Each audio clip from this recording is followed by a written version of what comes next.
రాయలసీమ రగులుతోంది. సీమ జిల్లాలు అన్యాయానికి గురవుతున్నాయంటూ విపక్షాలు ఉద్యమిస్తున్నాయి. ముఖ్యంగా అనంత జిల్లాలో కరువు కరాళ నృత్యం చేస్తున్న ప్రభుత్వం పట్టించుకోవడం లేదని ప్రతిపక్షాలు దండెత్తుతున్నాయి. సీమకు జరుగుతున్న అన్యాయాన్ని ప్రభుత్వం దృష్టికి తెచ్చేందుకు 24న బంద్కు లెఫ్ట్ పార్టీలు ఇచ్చిన పిలుపునకు వైసీపీ, కాంగ్రెస్ కూడా మద్దతిస్తున్నాయి. రాయలసీమ మళ్లీ వార్తల్లోకొస్తోంది. ఒక పక్క పీడిస్తున్న కరువు, మరోపక్క వెంటాడుతున్న ఫ్యాక్షన్ హత్యలు. అధికారంలో ఎవరున్నారన్న దానితో నిమిత్తం లేకుండా రాయలసీమ ఏటా కరువు బారిన పడుతోంది. ప్రాజెక్టులు పూర్తి చేస్తున్నాం, నీరిస్తున్నాం అని చెప్తున్నా వాస్తవంలో ప్రజలు మాత్రం కరువు బారిన పడుతూనే ఉన్నారు. ఉపాధి హామీ పథకం కూడా ఉపయోగపడకపోవడంతో పిల్లల్ని, వృద్ధుల్ని ఇళ్లల్లో వదిలేసి పని వెతుక్కుంటూ దూర ప్రాంతాలకు వెళ్లిపోతున్నారు. ఇప్పుడు రాయలసీమలో, ముఖ్యంగా అనంత జిల్లాలో ఎక్కడ చూసినా ఇవే దృశ్యాలు కనిపిస్తున్నాయి. రాష్ట్ర విభజన తర్వాత సీమ జిల్లాలకు ప్రకటించిన సాయం కూడా అందడం లేదని, కేంద్ర రాష్ట్ర ప్రభుత్వాలు అన్ని విధాల నిర్లక్ష్యం చేస్తున్నాయని ఆందోళన వ్యక్తమవుతోంది. దీంతో మెల్లమెల్లగా రాయలసీమలో ఉద్యమం రగులుకుంటోంది. ప్రభుత్వంపై పోరాటంలో విపక్షాలన్నీ ఏకమవుతున్నాయి. వామపక్షాలు ఈ నెల 24న రాయలసీమలో 4 జిల్లాల బంద్కు పిలుపునిచ్చాయి. ఎన్ని ఆందోళనలు చేసినా ప్రభుత్వానికి ఏమీ పట్టడం లేదని లెఫ్ట్ పార్టీలు విమర్శిస్తున్నాయి. 4 జిల్లాల్లో 184 మండలాలను కరువు మండలాలుగా ప్రకటించి కూడా ప్రజలకు ఎలాంటి సాయం చేయడం లేదని ఆందోళన వ్యక్తం చేస్తున్నారు.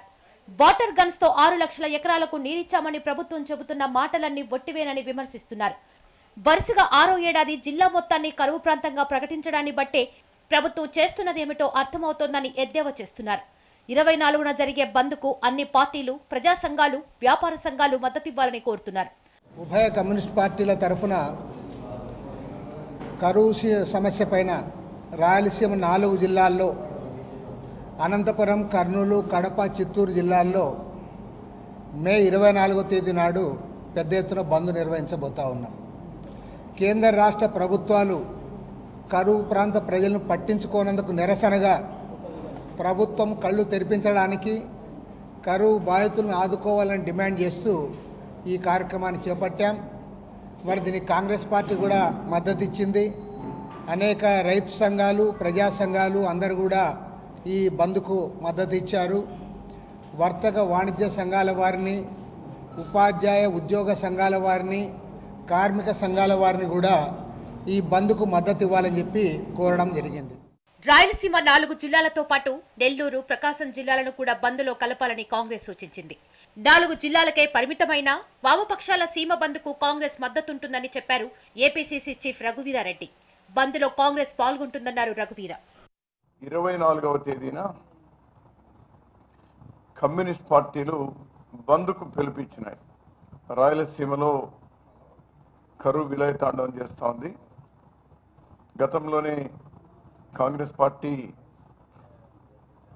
సామూహిక సత్యాగ్రహాన్ని కూడా పెద్ద ఎత్తున వేలాది మందితో అనంతపురంలో చేసినాం. బంద్లో 100కి 100 పాళ్ళు కాంగ్రెస్ పార్టీ భాగస్వామ్యం తీసుకుంటుంది. లెఫ్ట్ పార్టీలు ఇచ్చిన సీమ బంద్ పిలుపునకు కాంగ్రెస్ తో పాటు వైసీపీ కూడా మద్దతు ప్రకటించింది. 24న నిర్వహించే బంద్లో అన్ని విపక్షాలు ఏకం కావడంతో సీమ ఉద్యమం ముందు ముందు ఉధృత రూపం దాల్చుతుందనే అభిప్రాయాలు వ్యక్తమవుతున్నాయి.